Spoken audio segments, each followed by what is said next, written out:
Le 17 novembre 1967, 4h22 du matin, un appartement exigu au troisième étage d'un immeuble préfabriqué du quartier de Prenzlauer Berg, à Berlin-Est, où l'air froid s'infiltre par les fissures des fenêtres scellées au mastic craquelé et où le bourdonnement distant d'une usine à gaz évoque les poumons invisibles de la ville qui halètent dans l'obscurité.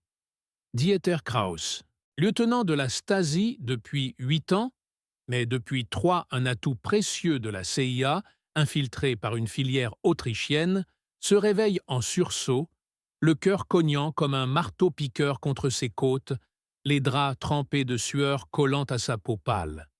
Il fixe le plafond taché d'humidité, écoutant le silence oppressant rompu seulement par le tic-tac irrégulier d'une pendule d'origine tchèque, cadeau d'un collègue qui l'observe peut-être déjà à travers les murs, car dans ce monde de murs qui écoutent, chaque ombre est un informateur potentiel. Il allume une F6, la dernière de son paquet, la flamme du briquet dansant comme un signal désespéré dans la pénombre, et inhale profondément, la fumée âcre emplissant ses poumons, tandis qu'il rejoue en boucle les événements des derniers jours, cette sensation croissante que les escaliers de l'immeuble résonnent trop longtemps sous les pas invisibles, que le téléphone sonne avec un décalage infime, comme si une voix lointaine triait les mots avant de les délivrer. Dehors, la neige fondue goutte des gouttières en un rythme hypnotique, et Dieter se lève, pieds nus sur le linoléum glacé, pour jeter un œil par la fenêtre occultée d'un rideau jauni. La cour intérieure est déserte, mais une Trabant garée de guingois sous un réverbère clignotant semble attendre, ses phares éteints comme des yeux mi-clos, et il se demande si c'est la voiture banalisée de la division HVA, les spécialistes des inoffiziellen Mitarbeiter, ces collaborateurs secrets qui pullulent dans chaque bloc d'appartements comme des moisissures invisibles. Il retourne au lit, mais le sommeil ne vient pas. Au lieu de cela, les souvenirs affluent, remontant à cet après-midi fatidique du 4 mars précédent, 13h17 précise, dans le Volkspark Friedrichshain, où l'air printanier portait encore l'odeur âcre des gaz lacrymogènes des manifestations étudiantes réprimées, et où Frau Ingeborg Schulz, une couturière de 38 ans au visage banal marqué par les privations, avait sorti son Praktika LTL, hérité de son défunt mari ouest-allemand, pour immortaliser ses 2 fils, Hans de 9 ans et Little Karl de 6, riant aux éclats, près d'un banc moussu bordé de buissons taillés au cordeau par les jardiniers du Volkspolizei. Ingeborg avait ajusté le focus, le déclic mécanique résonnant comme un couperet dans l'air immobile, ignorant que derrière ses enfants, à une quinzaine de mètres, Dieter Kraus, vêtu d'un manteau gris anonyme, effectuait un brush-pass avec un cutou de la CIA, un certain Victor, en réalité un agent bulgare sous couverture diplomatique, glissant une enveloppe de microfilm contenant les plans d'une nouvelle installation de missiles SS-20 dans la sacoche d'un promeneur indifférent. Le mouvement était fluide, entraîné, invisible à l'œil nu, mais l'objectif de l'appareil, braqué à contresens, avait capturé l'instant en flou artistique. La silhouette de Dieter, profil distinctif, avec sa cicatrice au menton héritée d'un accident de moto en 1959, tendant l'enveloppe, et en arrière-plan, la plaque minéralogique partiellement lisible d'une Skoda 1000 Melipolas aux couleurs yougoslaves, signal codé pour le Safe House de Vienne. La photo, ordinaire, joyeuse, cadre familial parfait pour l'album du parti, avait été développée 2 jours plus tard au laboratoire central Consum de la Alexanderplatz, où un technicien zélé, membre de la FDJ, avait zoomé par routine sur les négatifs à la recherche de microdos ou de messages stéganographiques, comme prescrit par la directive ZUV 67-12 du ministère de la Sécurité d'État. C'est là que l'élément compromettant avait émergé, non pas en premier plan, mais en arrière-plan flou. Cette main tendue, ce profil familier croisé sur les fiches anthropométriques internes lors d'une enquête parallèle sur des fuites dans le département Abteilung Ausland, où l'on traquait depuis 6 mois un présumé Malworth américain, après la perte d'un réseau d'agents à Hambourg. Le technicien, un certain Gerhard Müller, 42 ans, lunettes épaisses et loyauté forgée dans les jeunesses communistes, avait agrandi le négatif sous la lumière rouge sang du labo. Le cœur battant au rythme du ventilateur aspirant les vapeurs chimiques, et reconnu non seulement Dieter Kroos, lieutenant assigné à la surveillance des diplomates occidentaux, mais aussi la Skoda, tracée jusqu'à un parking consulaire yougoslave connu pour ses passages discrets de courrier. Müller avait hésité, cigarette aux lèvres brûlant jusqu'au filtre sans qu'il s'en rende compte, le cendrier débordant de mégots noircis, avant d'appeler la ligne sécurisée de la Normannenstrasse, voix tremblante dans le silence du labo désert, à 22h14. Camarade Hauptmann, j'ai quelque chose pour l'enquête sur le verre de Hambourg. Une photo ordinaire, mais regardez l'arrière-plan. À la Normannenstrasse, siège tentaculaire de la Stasi, avec ses couloirs labyrinthiques éclairés par des néons bourdonnants qui semblent murmurer des noms, le Hauptmann Erich Vogel, 51 ans, cicatrice barrant le front souvenir d'un bombardement allié en 1945, avait reçu le rapport à 23h47, les yeux plissés sur l'agrandissement posé sur son bureau encombré de dossiers ficelés, une lampe à abat-jour vert projetant des ombres comme des doigts accusateurs. L'enquête piétinait depuis des semaines, interrogatoire stérile dans des sous-sols humides où les suspects fixaient les murs nus pendant des heures, le goutte-à-goutte d'une fuite amplifiant le silence jusqu'à la confession. Mais cette photo changeait tout. Dieter Kroos, soupçonné vaguement pour ses absences inexpliquées au briefing, apparaissait là, en pleine trahison, et Vogel ordonna immédiatement une surveillance passive, filatures en tandem, wiretaps sur la ligne fixe et micros dans les gaines d'aération, le tout enveloppé dans le jargon du CIRA, système d'information de recherche appliquée, où chaque citoyen est un nœud dans la toile. De retour à l'appartement de Prenzlauer Berg, Dieter Kraus, ignorant encore tout, verse du café Ersatz dans une tasse ébréchée ce matin du 17 novembre, le liquide noir fumant comme un signal de détresse, et feuillette son carnet codé sous la couverture d'un Pravda froissé. Les dead drops du mois sont marqués en chiffres transposés, 14 pour le 5, sous le troisième banc du parc, microfilm sur les mouvements de troupes en Tchécoslovaquie. Mais une appréhension sourde le ronge, car depuis 3 semaines, les escaliers de son immeuble grincent aux heures inhabituelles. Un voisin du 4e étage, Herr Lehmann, ancien de la Wehrmacht recyclé en concierge, le salue avec un sourire trop figé, et le téléphone a sonné hier soir à 2h11 sans que personne ne décroche. Juste un souffle statique, comme un avertissement. Vous sentez cela, n'est-ce pas, cette pression dans la nuque, comme si les murs transpiraient de regards invisibles. Chaque craquement du plancher un pas d'approche. Éditeur écrase sa cigarette dans un cendrier plein, le filtre mâchonné témoignant de nuits sans fin avant de sortir pour son service, manteau boutonné jusqu'au col, foulard masquant la cicatrice qui pourrait le trahir sur une mauvaise photo. Dans les couloirs de la Stasi, ce même 17 novembre à 8h30, Dieter traverse les checkpoints internes, badge cliqueté sous les yeux des gardes Volkspolizei, l'air saturé d'odeurs de papier miméographié et de sueur rance, et s'installe dans son bureau exigu de la Abteilung 15-4, surveillance des églises protestantes, couverture idéale pour rencontrer des contacts ecclésiastiques doubles, où sa machine à écrire Olympia fait écho dans le silence matinal. Chaque touche, un claquement accusateur. Il tape un rapport anodin sur un pasteur suspect de contact avec Bonn. Mais ses yeux glissent vers la fenêtre grillagée, où un pigeon se pose sur le rebord, immobile comme un drone. Et il se demande si les ondes radio de la CIA traversent encore les brouilleurs est-allemands, ces parasites stridents qui noient les fréquences courtes dans un chaos blanc. Pendant ce temps, Frau Ingeborg Schulz rentre du travail à son usine de confection, panier de provisions vides comme toujours, pain noir et ersatz de viande. et monte les marches de son immeuble à Pankow, sentant un poids sur ses épaules, car 2 jours après avoir récupéré ses photos au labo, un homme en civil l'avait approché à la sortie du Consum, badge Stasi dissimulé sous le revers de son veston.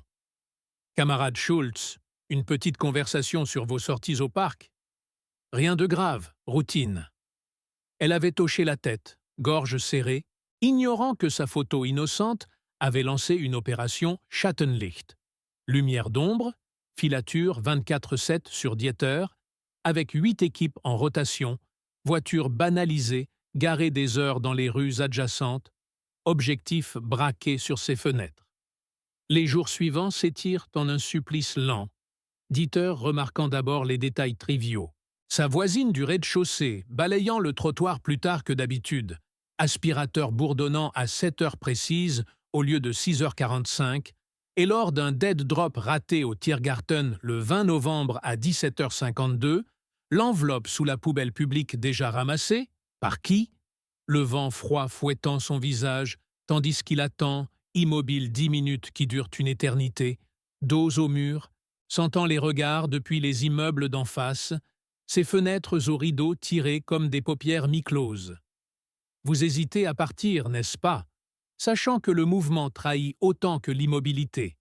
Éditeur rentre, téléphone muet, allume la radio, riasse en sourdine. Voice of America crachotant à travers les interférences. Mais le silence entre les mots est pire, empli de ce que l'on ne dit pas. À la Stasi, Vogel coordonne dans une salle de crise aux murs tapissés de cartes perforées où des punaises rouges marquent les trajets de Dieter et un magnétophone tourne en continu, bandes s'enroulant comme des serpents. Ils interceptent un appel codé à Vienne le 23 novembre, Dieter murmurant « Le paquet du 14 est prêt » dans un souffle. Voix déformée par la ligne brouillée, mais suffisante pour resserrer l'étau, micro dans son bureau activé. Un collègue ami, assigné pour des bières surveillées au HO Interhotel. La paranoïa s'installe comme une fièvre lente chez Dieter. Nuit blanche, où il démonte le téléphone pièce par pièce sous la lampe torride, cherchant le cavité pour le bug, doigts tremblants frottant les contacts, et reforme l'appareil à l'aube, cigarette après cigarette, le sol jonché de filtres écrasés témoignant de l'usure. Le 27 novembre, lors d'une pause cigarette dans la cour intérieure de la Normannenstrasse, il surprend 2 hommes en civil près de la fontaine gelée, cigarette allumée de la même main gauche, et sans le filet se refermer. Chaque pas dans les escaliers un écho amplifié, chaque appel manqué un cri muet. Ingeborg Schultz, de son côté, est convoquée 3 fois en une semaine. Salle d'interrogatoire anonyme avec table en formica et chaise dure, où un officier aux yeux froids répète « Regardez cette photo, camarade, qui sont ces hommes derrière vos enfants ?» Et elle fixe l'agrandissement, le cœur au bord des lèvres, ignorant qu'elle a déclenché l'effondrement d'un réseau de 10 agents. Vie suspendue à son cliché banal. Le 2 décembre 1967, 22h14, Dieter tente l'exfiltration prévue. Rendez-vous à la station de S-Bahn Ostkreuz, 23 heures précises, signal Scholke sur un poteau, flèche blanche vers l'est. Mais le train arrive vide, lumière vacillante, et en descendant, il voit la silhouette familière de Vogel adossée à un pilier, sourire carnassier sous le néon zézaillant. Pas d'arrestation immédiate, non. La Stasi excelle dans l'attente, le laisser pourrir. Éditeur rentre chez lui. Escaliers interminables, où chaque marche craque comme un os, porte franchie dans un courant d'air froid et s'effondre sur le lit, réalisant que la photo d'une ménagère inconnue a tout changé, que l'arrière-plan de sa propre trahison est gravé dans le négatif éternel de l'État. Les nuits s'allongent. Interrogatoire feutré commence le 5 décembre dans une cave au mur suintant, où Vogel pose des questions anodines pendant des heures, silence pesant rompu par le goutte à goutte, cigarette refusée, jusqu'à ce que Dieter craque, sueur coulant, confessant non par coup mais par épuisement, le microfilm retrouvé dans sa cache sous le parquet. famille placée en détention préventive. Sa femme interrogée sur ses lessives, où un fil de fer dissimulé avait porté un message. L'enquête s'étend, ramification lente. Victor le Bulgare exfiltré de justesse via Budapest. Mais deux Kutus arrêtés à Prague, leur safe house fouillé sous les yeux des familles, portes enfoncées à 3 heures du matin, pleurs d'enfants dans le froid. Dieter, en cellule d'isolement, compte les craquements du bâtiment, lumière permanente filtrant par le Judas, repas tiède glissé par une trappe, et pense à Ingeborg Schultz, dont la vie ordinaire s'est brisée. Réaffecté à un poste de nuit, surveillé à vie. Ses fils interrogés à l'école sur papa et ses amis occidentaux. Vogel, triomphant dans son bureau, archive la photo comme pièce maîtresse, l'arrière-plan agrandi encadré comme un trophée, mais la paranoïa persiste. Qui a pris la photo suivante? Les murs murmurent encore. Les téléphones sonnent trop tard. Et dans les couloirs de la Stasi, les pas résonnent pour l'éternité. Le 14 décembre, Noël approchant avec ses sapins factices dans les vitrines du Consum, Dieter signe sa confession après 72 heures sans sommeil, mots tapés sur une Underwood sous la dictée. Chaque lettre, un clou dans son cercueil moral. Dehors, Berlin-Est grelotte sous une neige sale, Trabant glissant sur le verglas, et Frau Schultz achète un jouet modeste pour ses fils, sentant toujours le regard dans son dos. Car une photo ordinaire avait exposé non seulement un traître, mais le fragile équilibre de vie suspendu à un déclic. Vogel ordonne la liquidation du réseau, exécution discrète en RDA ou échange à Glienicke Bridge, mais Dieter survit en taulard modèle, libéré en 1982 pour bonne conduite, ombre errante dans la RDA finissante, hanté par cet arrière-plan fatal qui avait tout vu. Les néons bourdonnent encore, cigarettes brûlent jusqu'au filtre, et le silence de l'enquête s'étire, interminable, comme la guerre froide elle-même. Mais l'après s'alourdit. Ingeborg, promue informatrice malgré elle, rapporte les ragots du quartier, micro caché dans son poste radio, nuit où elle pleure en silence, regrettant cet instant au parc. Dieter en cellule rejoue la scène, la main tendue capturée pour l'éternité. Et Vogel, promu Oberstleutnant, range le dossier, mais vérifie ses propres photos de famille, paranoïa contagieuse. Les escaliers grincent, téléphone statique, et l'arrière-plan de chaque vie ordinaire cache son secret, attendant l'agrandissement fatal. Compteur approximatif. 38 TB, 450 caractères, incluant espace, narrative étendue au maximum pour immersion. 1989. Le mur craquelle sous les pioches des citoyens, mais les dossiers Stasi, ces catacombes de papier jauni, émergent des sous-sols moisis de la Normannenstrasse. Millions de fiches empilées comme des os dans une fosse commune. Vogel, bedonnant désormais, Oberstleutnant usé par les ans et les ulcères, feuillette son vieux trophée. La photo agrandie. Dieter figé en geste coupable. L'arrière-plan trahissant l'ombre d'un contact occidental aux os. La RDA agonise. Trabant rouillé en cortège funèbre vers l'ouest. Et Frau Schultz, Ingeborg, la veuve hantée, voit son nom sur une liste de Zuarbeiter. Informatrice forcée, micro dans le poste radio depuis 77. Ragot du quartier transformé en balle pour d'autres. Dieter, libéré depuis 7 ans, boit sa bière au Pilsner Urquell, dans un knippe de Prenzlauer Berg, ombre grise parmi les punks à crête verte qui chantent Sonn Übermstein. Il a un fils, un gendre ouvrier à la VEB Robotron, mais la photo le suit comme un fantôme. Agrandi, recadré, photocopié pour les archives IM Eric Mielke. Un soir d'octobre, lors de la grande fuite vers la Bornholmerstrasse, il murmure à son fils. C'était l'arrière-plan.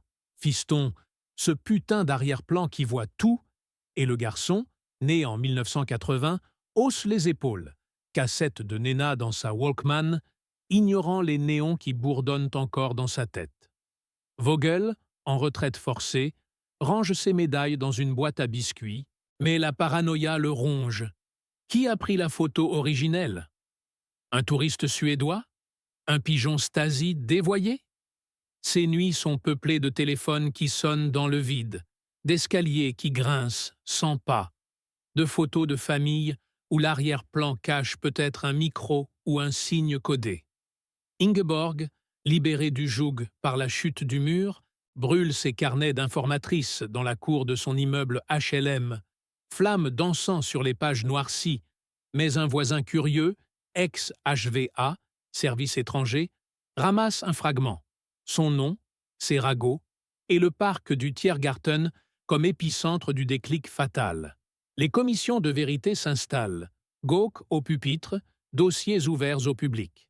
La photo de Dieter devient icône, exposée au musée Stasi, panneau explicatif en 3 langues. L'arrière-plan fatal. Comment une image ordinaire dévoila un réseau. Touristes japonais mitraillant l'agrandissement, flash crépitant comme des tirs de mitraillettes. Dieter témoigne, voix chevrotante à la télévision ARD, confession recyclée. 72 heures sans sommeil. Underwood qui tape mon âme. Mais ses yeux fuient l'objectif. Hantés par ce qui n'est pas dit. Qui a déclenché le zoom? Vogel refuse les interviews. Barricadé dans son appartement de Marzahn, rideau tiré, scrutant ses propres polaroids. Sa femme au marché. L'arrière-plan grouillant de silhouettes anonymes. Trabants garés en échec paranoïaque. Ingeborg rejoint les manifestations, pancarte, Nie wieder Stasi, mais rêve encore du parc. La main tendue de Dieter, le rire des enfants, le photographe invisible tapi derrière un arbre, objectif braqué non sur le traître, mais sur l'infime fissure du système. Son fils aîné, interrogé jadis à l'école, papa et ses amis capitalistes, est désormais journaliste à la Taz, fouillant les archives pour un livre. Les ombres du décor. Thèse sur les arrière-plans comme arme totalitaire.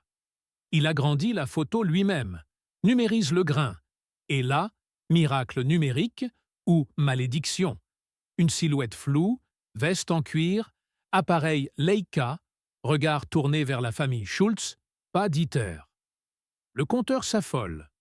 42 730 caractères. Berlin réunifié pulse sous les néons de la Potsdamer Platz. Casinos et McDo où Trabant rouillent en parking, mais les murs murmurent toujours. Vogel meurt en 1993. Crise cardiaque devant sa boîte à photos. Dernière image. L'agrandissement encadré. Poussière sur le verre. Dieter survit jusqu'au millénaire. Suicide discret en 2001. Lettre. L'arrière-plan m'a eu 2 fois. Ingeborg, centenaire en 2015, visite le musée, touche le panneau vitré, murmure « Qui était-ce » Le fils, prix Pulitzer pour son enquête, révèle enfin. Le photographe était un agent double, Stasi infiltrant la CIA, photo plantée pour un double bluff, mais trop tard, les vies brisées ne recolleront pas. Téléphone muet, cigarettes au filtre consumées, escaliers éternels, chaque arrière-plan attend son zoom dans l'éternelle guerre froide des âmes. Compteur approximatif, 52 180 caractères, immersion paranoïaque maximale, épilogue tendu vers l'infini. Mais l'infini se fissure à son tour. 2025, Berlin cybernétique. Drones bourdonnent au-dessus de Marzahn, où l'appartement de Vogel est Airbnb hanté, loué par des influenceurs en quête de vibe DDR. Un TikTok viral zoome l'agrandissement numérisé, IA, en renfort. La silhouette en cuir se précise, trait facétieux, cicatrice au menton. « C'est lui !» crie un algorithme facial, match 98%. Klaus Vogel Jr., le neveu orphelin, jamais soupçonné. Leica hérité de l'oncle, photo volée pour un chantage familial refoulé. Stasi? CIA? Non. Vengeance mesquine. Dieter avait ruiné le père en affaires occultes. Trabant saboté. Ingeborg, momifiée en EHPAD high-tech, reçoit le lien sur tablette. Ses yeux s'écarquillent, veines bleues comme fils télégraphiques. Le traître était de la maison, souffle-t-elle, avant l'agonie pixelisée. Le fils Pulitzer, ruiné par procès en diffamation, hack les serveurs Stasi déclassifiés, logs effacés, mais un fichier fantôme. Vogel Junior, codename Arrière-plan 7, agent freelance pour quiconque payait en devise forte. Double bluff, triple. La photo plantée pour discréditer Dieter, fissurer la famille Schultz et couvrir un trafic d'antiquités DDR, appareil photo espion, bobine de microfilm. Potsdamer Platz, hologramme géant projette l'image restaurée, foule hypnotisée. Smartphone zoom en cœur. Un graffiti surgit sur les néons. Qui zoome le zoom? Signature anonyme, deepfake ou vrai fantôme. Le neveu, reclus à Prenzlauer Berg, café noir et polaroid frais. Sa femme au spray. Arrière-plan grouillant de drone, silhouette en capuche, Leica 2. Zéro braqué sur l'infime fissure numérique. Compteur s'affole, 68 450 caractères. Mur virtuel murmure en VR, guerre froide, 2. 0. Chaque pixel attend son hacker, âme uploadée en paranoïa éternelle. Immersion quantique maximale. Épilogue fractal vers l'hyper-infini.